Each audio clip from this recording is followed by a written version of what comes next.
quick announcement.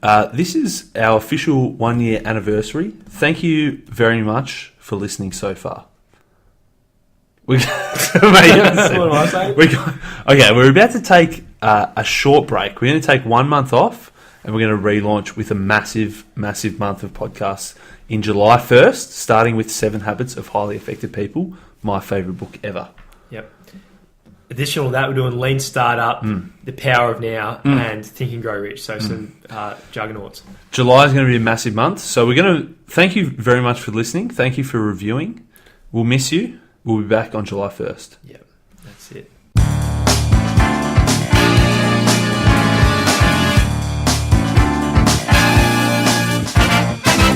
Welcome back to What You Will Learn. My name is Adam Ashton. My name is Adam Jones.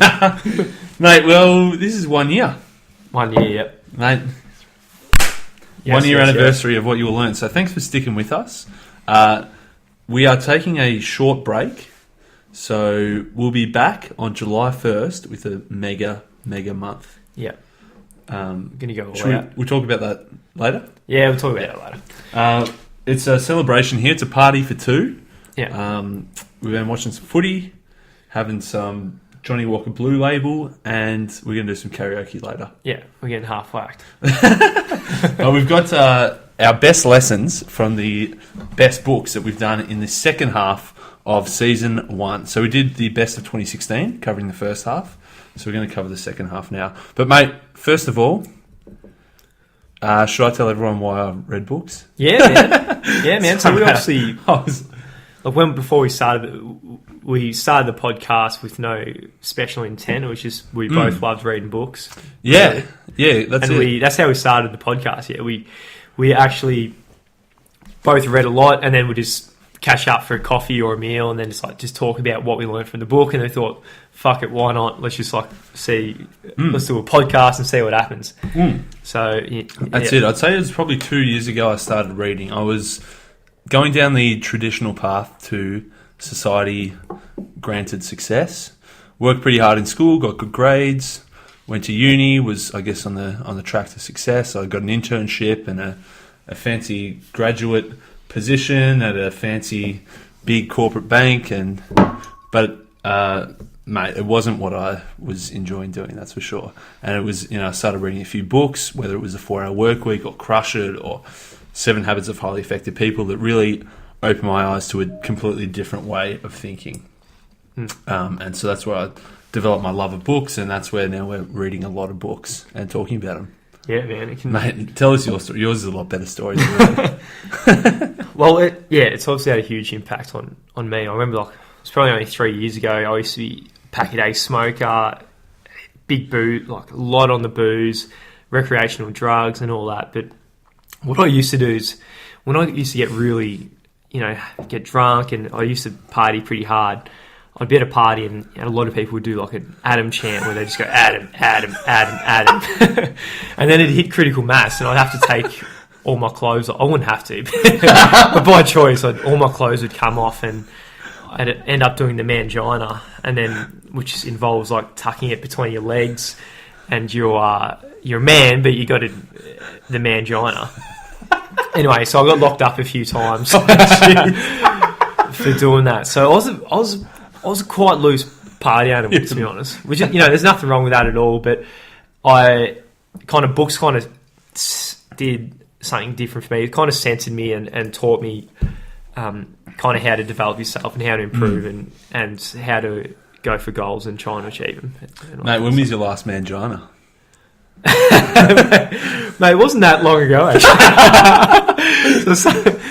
But in a different way. The first book I read that really changed my life was Alan Carr, The Easy Way to Stop Smoking. So before that, I was a pack-a-day smoker, 30 ciggies a day. And before reading this book, I previously thought it was impossible to quit smoking or anything like that. And I read this book, and it literally, after reading it, it made quitting so fucking easy. It was unbelievable. So no.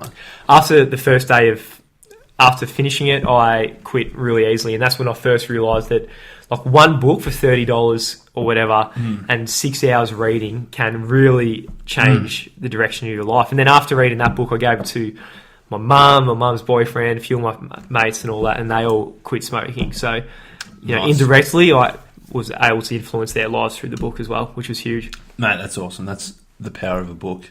Yeah, that's awesome.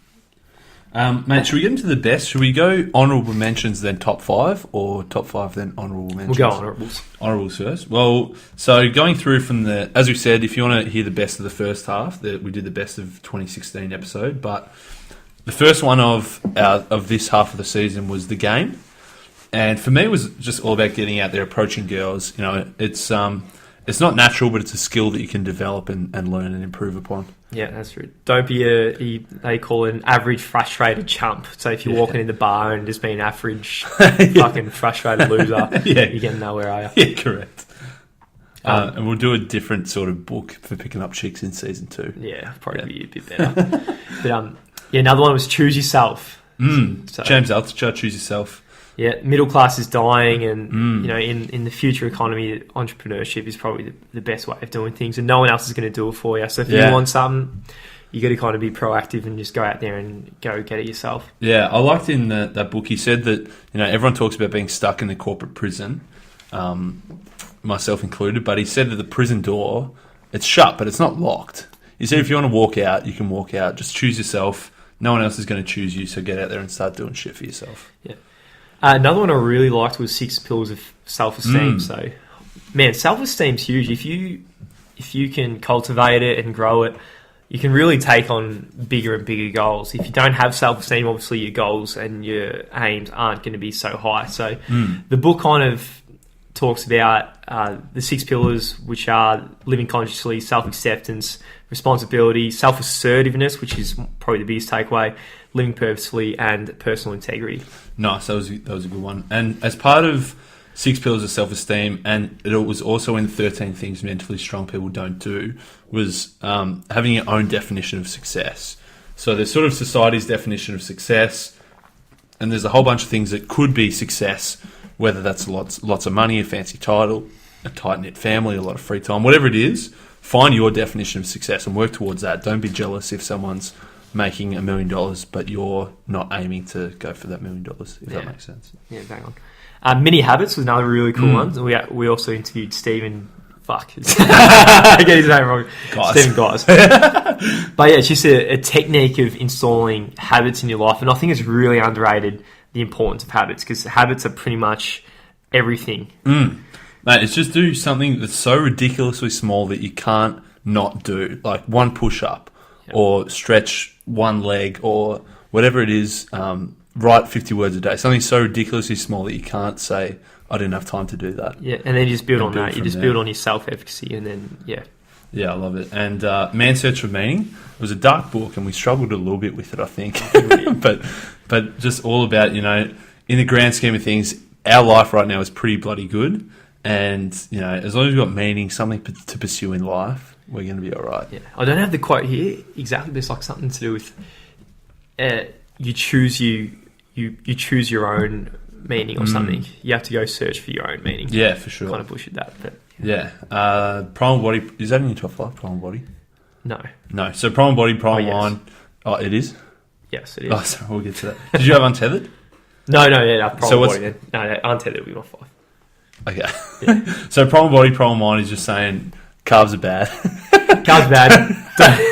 Don't eat carbs. Don't eat gluten. Don't eat grains. Fats aren't that bad. Fats are good. Fats are fucking good. Protein's good. Meat's good. And just paleo, eat how you like. That's it. Mate, we're probably due to read a few other health books as well. Yeah, definitely. Because we're probably biased for paleo at the moment. We need to get a bit of perspective, I think. Mate, just after we just violated every health book by that fucking burger you just ordered. I couldn't even get my mouth around it. It was fucking massive. And mate, I don't think these drinks are helping either. No. Top 5? Should we get into top 5? Yeah, man, totally.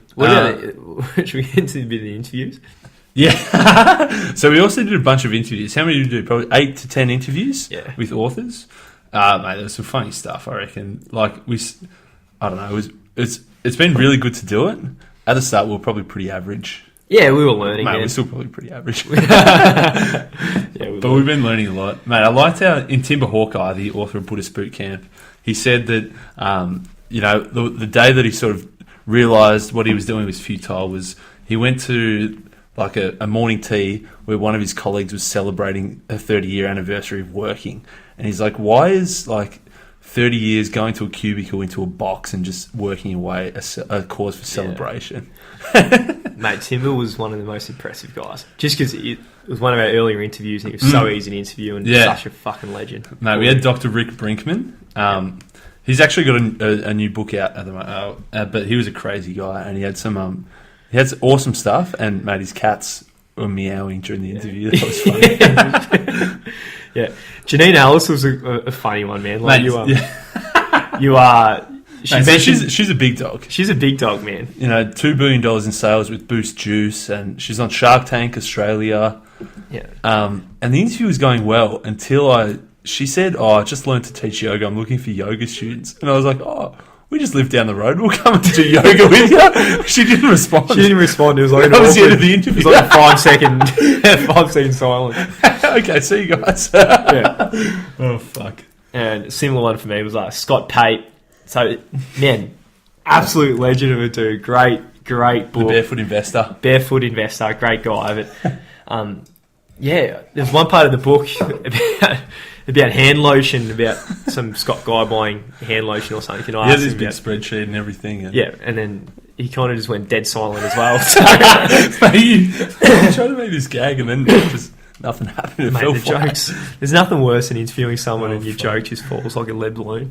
Mate, Stephen Guys, you mentioned, he had this joke in the book, and it was something about if you repeat it, you don't forget it, and your subconscious mind remembers.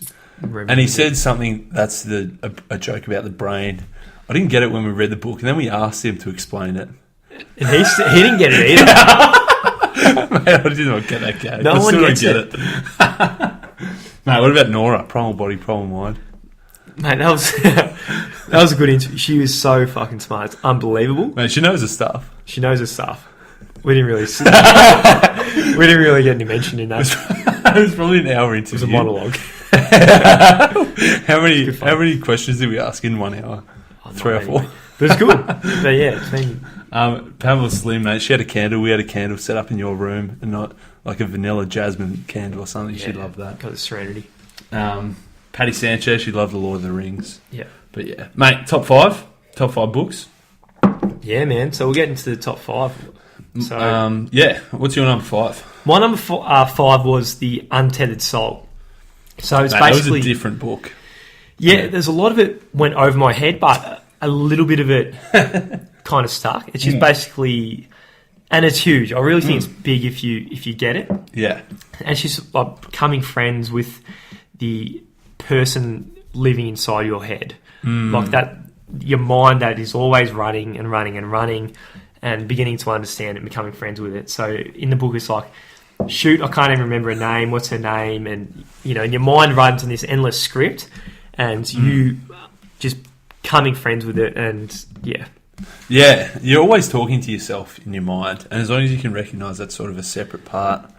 And the other part of the book, which I really liked, was it had the example of like when you're watching TV, you're absorbed like visually and auditorily, and it makes a comparison. Like in life, it's not just visual and auditory, but it's every one of your senses, touch, smell, or whatever. So in your life, you're always caught up in this big story, and then you end up living kind of an unconscious life. It kind of shows. Yeah, I love Still that. a little bit over my head, but yeah. I forget what we were untethering from, but I remember it was a good book, and I remember at the end of that episode, I was in a fucking zen state. You were, mate. That one didn't make my top 5. My number 5 was The Barefoot Investor, which is absolutely massive in Australia. It's actually still number 1 in Australia, and it's now 7 months since he launched it. So he's done bloody well. Yeah, and mate, I reckon we're lucky to get him. He hasn't done many interviews, so yeah, I think we did well. But just his serviette strategy, the buckets, and the way you break up your income is phenomenal. Just Google Barefoot Investor serviette or buckets or something, and you'll find it sick. Yeah. Love that. Really down-to-earth guy. Very easy Yeah. to connect with for anyone. Mate, I'll give my number 4 was the Buddhist boot camp. Again, a different sort of thing, and it was sort of like, so Timber Hawkeye, he was a lawyer working in the corporate world, and then he just realised that he was doing life all wrong, addicted to possessions, and he realised he just sold all his shit, moved to Hawaii, he started doing stuff. He worked, a few hours a week, enough to pay for food and stuff, and then his free time was filled with volleyball and hikes and waterfalls and all the cool shit. And Timber was an awesome dude we got to interview. I love that book. Yeah. And he's just launched his own podcast. Yes. So literally as we record, I think his podcast launched literally a couple of days ago. Have a listen to the Buddhist Boot Camp. Yeah. Really interesting dude and a lot to learn from him. Yeah. My number 4, man, was Thinking Fast and Slow, which is... I'll give it away. That was my number 2, Thinking Fast and Slow. Yeah. So we'll get into it now, but there's 3 parts of the book I really liked. First is the halo effect. That was my favourite, yeah. If someone thinks you're good at something, it permeates to everything else you do. It's sort of like if you think, he talked about baseball pitchers. If you see a good-looking baseball pitcher, then you just assume they're good at throwing balls. Or it's like if you see someone who's really good at public speaking, then you just apply that one small aspect and assume they're good at everything that they do. Man, I think that's the biggest one out of all of them. The halo Definitely. effect. Public speaking. Oh, yeah. A public speaker, Yeah. they can be shit at everything they do. Yeah. But if they can speak well in public in front of an audience, then you just immediately think they're effective. Yeah, absolutely. And I guess the gist of Thinking Fast and Slow was saying, he called it System 1 and System 2. You got the fast thinking, just instinctual, effortless, making assumptions, and then the System 2 where it's actually really thinking about it. And so a lot of our life is guided by System 1. Mate, another good part of the book for me was the rare events and the availability cascade. So it's the idea of something shown in the media, or if it gets any public interest, and if interest goes up and it occupies your brain, then you think it is much more common or relevant than it really is. So the more time it occupies in your brain, like in the media or whatever, the more importance you give it. And that's a great example for things, for some things like in the media, like terrorism and things like that, which really the real risk of something like that affecting your life is pretty much zero. But in terms of how much it occupies your brain, it outweighs the real risk of it. Because the media takes one incident, and yes, it's horrific in that isolated case, but the media blows it up so big, and it takes up 3 days worth of news that you just like terrorism's everywhere. Yeah, and on the other side of the scale, the real thing that's probably the biggest risk in your life is something like coronary heart disease, which is like one of the biggest killers, and it's very actionable. It's like the most actionable thing you can do is like get fit and eat healthier, but you don't. We worry about the terrorists and they're there to fucking just blow our shit up. Yeah, correct. Mate, do you have anything else from regression to the mean? Yeah, as well. Yeah, give us that. So he claims that like just praise doesn't work. So it was the example like some army boss in the media, some army general or whatever used to get angry at his employees when they did a bad maneuver and then they did better the next time. Yeah. And when they did really good, he gave them praise, and then they did worse. But really, they're just like regressing to the mean. So it's just like a statistical thing that our brain doesn't really apply straight away. We kind of attribute. Yeah, it's saying that if you have an outstandingly bad or an outstandingly good performance, the next time you do it is probably going to be regressing to the mean. So if you went really well one time, you're probably going to do less well the next time. And even though the general thought, when I praise someone, they do worse, but it was nothing to do with the praise or the negativity at all. Mate, number 3. What was yours? Mine was stand and deliver. Mainly just because it's such a, like we just briefly mentioned it earlier, like the reason why would be the halo effect, but learning how to be an effective public speaker is something, it's a skill you can use for the rest of your life in any industry and pretty much any area of your life. Oh, phenomenal. Man, I love that I've done a couple of public speaking events recently. We've done a few together. And just the shift from writing a script to just like preparing a rough outline and practicing it live in person in front of someone else. I think it's what you know, a lot of people probably realise, oh, you know, I should practice in front of the mirror, I should practice in front of other people, but no one actually does it. Mate, there's one day I had a speech coming up and you almost forced me to do it in front of you, and mate, that fucking changed the whole lot. Yeah, compared to just doing like 8 shit. hours of a script. And yeah, it would have been shit house. Yeah. So yeah, practice. If you're ever doing a speech, practice in front of at least one person, and you're going to see massive results. Just quickly, the other takeaways: if you tell stories in it, you're going to be in the top 99%. Oh, sorry, top 1%. That was the Johnny Blue talking there. Eyes. So look at your audience in the eyes with every point you make, and the magic formula. Which you got fucking done. I got done by the magic formula. Mate, my number 3 was Dealing with People You Can't Stand by Dr. Rick Brinkman and Dr. Rick Hirschner. But Dr. Rick, we got to interview. He was a crazy cat and had a lot of cats, and he's got some funny animated videos with him and his cats. Yeah. But mate, he had this, which was phenomenal. It's in my top 10 books, and it's just like he had this one diagram where he brought together 2 spectrums. So it was sort of, on one side was passive versus aggressive, and then from top to bottom was getting it done versus getting it right. And he brought that all together with 10 different personality types, 3 different zones, the comfort zone, caution zone, danger zone. And mate, that one diagram of like a quarter of a page was just like mind-blowing how he brought so much stuff together into that. And we'll give a quick plug. He just released a brand new book dealing with meetings you can't stand. And if you check out the YouTube, there's a little video interview with him. Yeah, interesting cat, mate. So as I said, number 2 for me was Thinking Fast and Slow. So what was number 2 for you? A Guide to the Good Life. Yeah.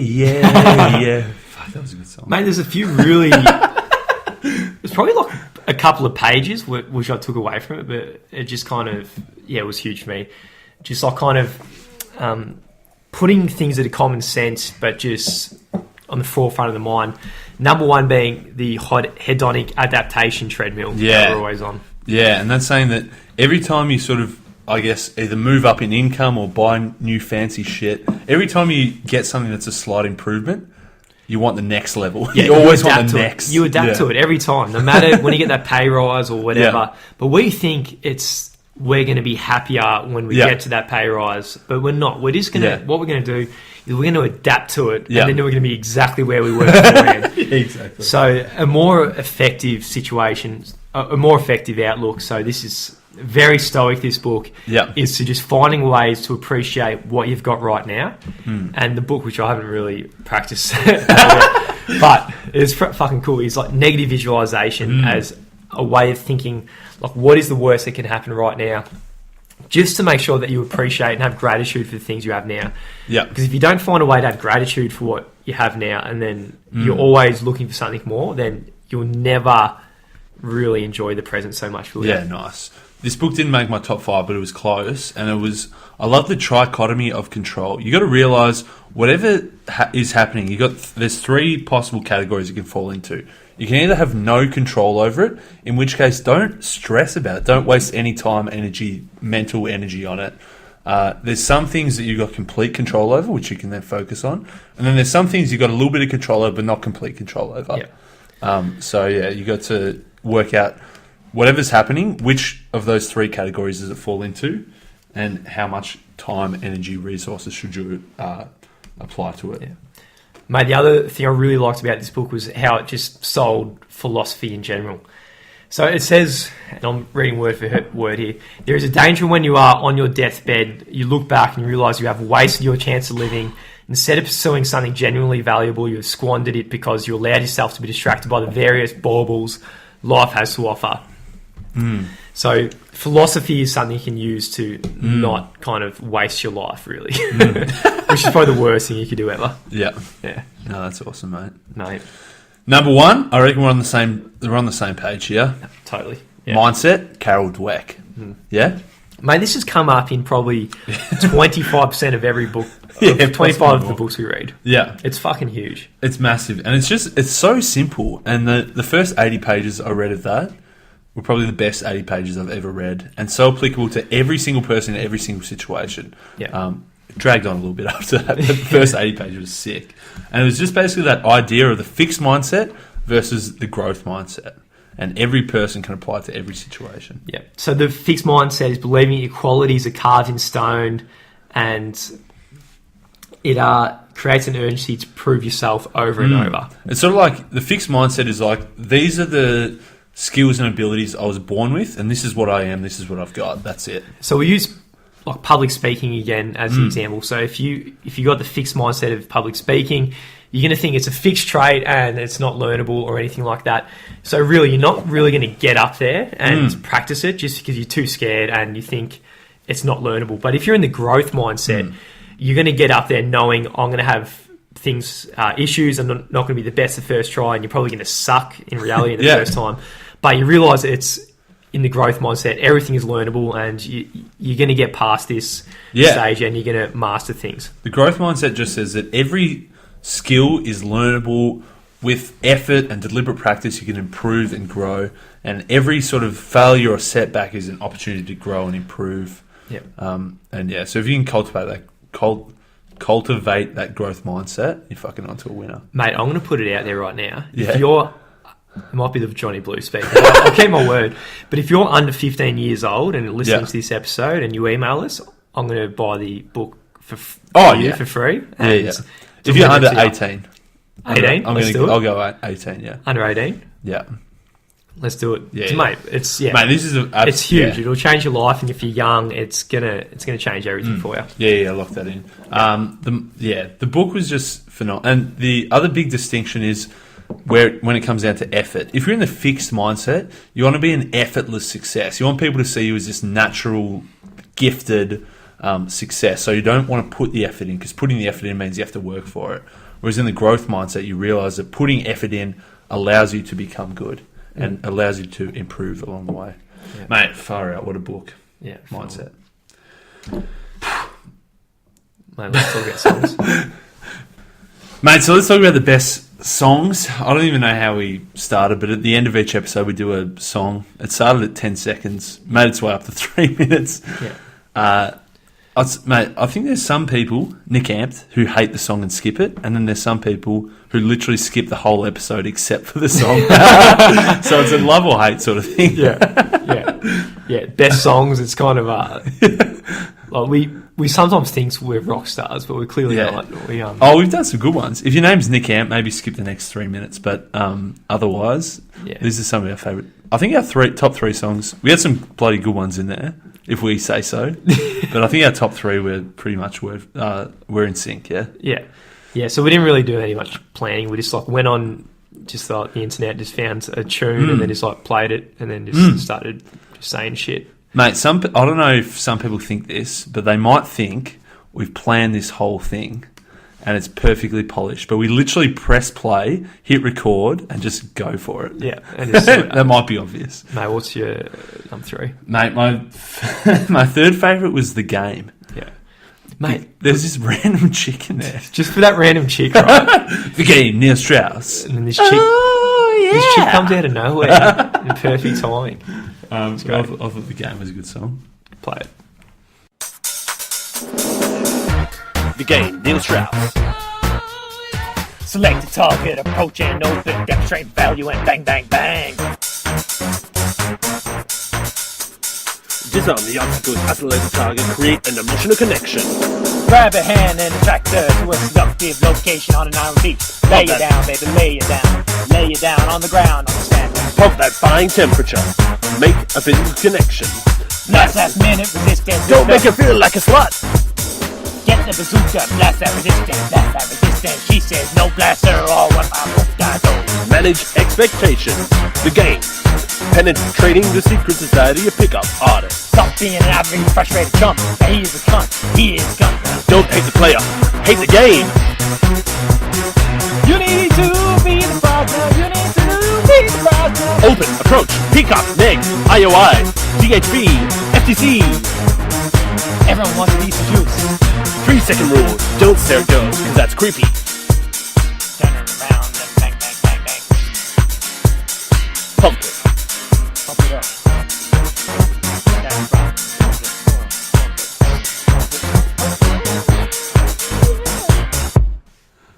Mate, yeah. It sounds planned. It sounds prime and perfect. Mate, Perfect. next, yeah, I think the second for both of us was probably Illuminate. Mate, I just love, mate. There was just a breakdown in the middle, and he just timed it perfectly, and just to come back in. Yeah, got lucky. Should we play it? Yeah. This task was appointed to you, Frodo of the Shire. If you do not find a way, no one will.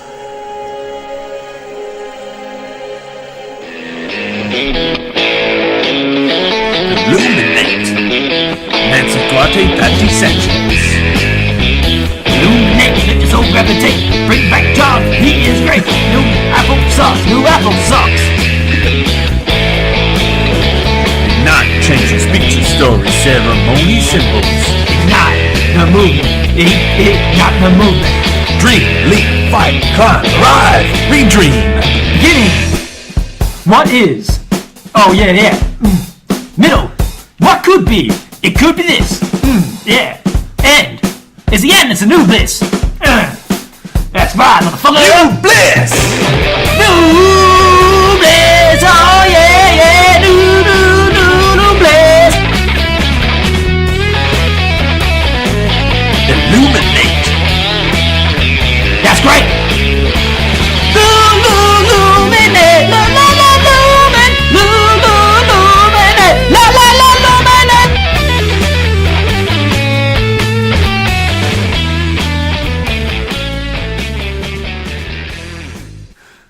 Oh, mate. We'll save the number one for the very end. Should we give it? It was Guide to the Good Life, and mate, I don't know what happened, but at the end we were in sync. Yeah. We were in sync, and it just came together so nicely. Mate, absolute rapport. And just, yeah, it was good. A few fucking announcements before we finish off. Yeah, we're cooked. We got to get out of this. We're fucking cooked. Mate. We've had What do we have? Missouri, Johnny Blue, fucking Bacardi, Shivers, Jim Beam. Oh fuck! And mate, we're gonna get some karaoke after this. Yeah, 100%. First of all, we want to know more about the listeners. We've got a survey, very short, very short. whatyoullearn.com/survey. Check it out, man. Check it out. Next. And yeah, man, just next is really exciting. Like, we're just looking for someone to join the team. Yeah, we need someone to join the team. Yeah, to help us out. Anyone out there who wants to help edit our interviews, help with our YouTube channel and other projects we have in the pipeline, just send us an email and we're looking for someone to join. Podcast@whatyoullearn.com. You get to sit in on the interviews with the big dogs. Yeah, Scott Pape, Janine Ellis. Learn new skills and hang out with us when we record. I guess the only other two more things before we play the final song of the season. Grab a couple of books. We subtly slotted in the links at the end of every episode to buy the book if you're interested. But we're going to be away for a month, so grab a book and read before we get back. Yeah. But most importantly, we're back on the 1st of July, relaunching with 7 Habits of Highly Effective People. Yep. My number one book ever. Yep. Your number one. Yeah. Mate, it's a bloody good book.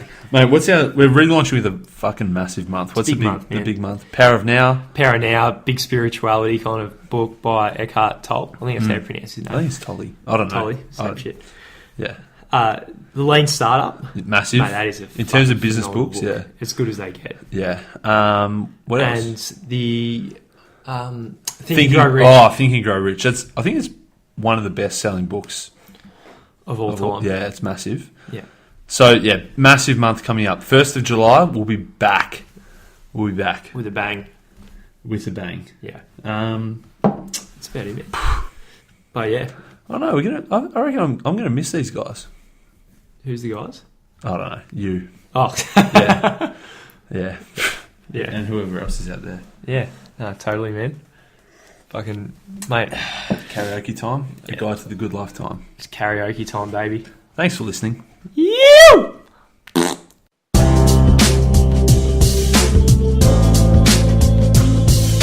got to the good life. Doesn't feel good, baby, yeah. Give me a curve on the ancient auto soul joy. Don't worry about the hedonic treadmill of adaptation. Get off and just enjoy yourself. Do negative visualization. Internalize your goals. Don't rely on other people, cause they're going to annoy you. Other people just have evolutionary programming. Don't worry about that. Just reason, baby, just reason. Oh yeah. Oh yeah. The guide to the good life, not the good The drive. present is all that you own. The present is all that you own. Marcus Aurelius told us that 2,000 years ago. Listen to the man. Don't seek fame and don't seek wealth. But if you get it, then you can enjoy it. Just enjoy the insults. Be a connoisseur of the insults. What a lot of good wine. Don't let yourself get angry. That's just gonna fuck up your day. Look at those people buying that Rolex watch. What they're gonna do with that shit? They're gonna keep buying a better watch. They're not gonna enjoy the shit that they do. Trichotomy of control. There's just 3 things that you can do. Number 1 is the things that you got no control over. Number 2 is the things you've got complete control over. Number 3. And number 3 is the things that you got some control over, but not complete control over. Got to the good life. Yeah, yeah, Got yeah. to the good life. Yeah, yeah, Got to the good life. yeah, yeah, yeah. Motherfucking yeah, good life. yeah. Good life. Got to the good life. Good yeah. life.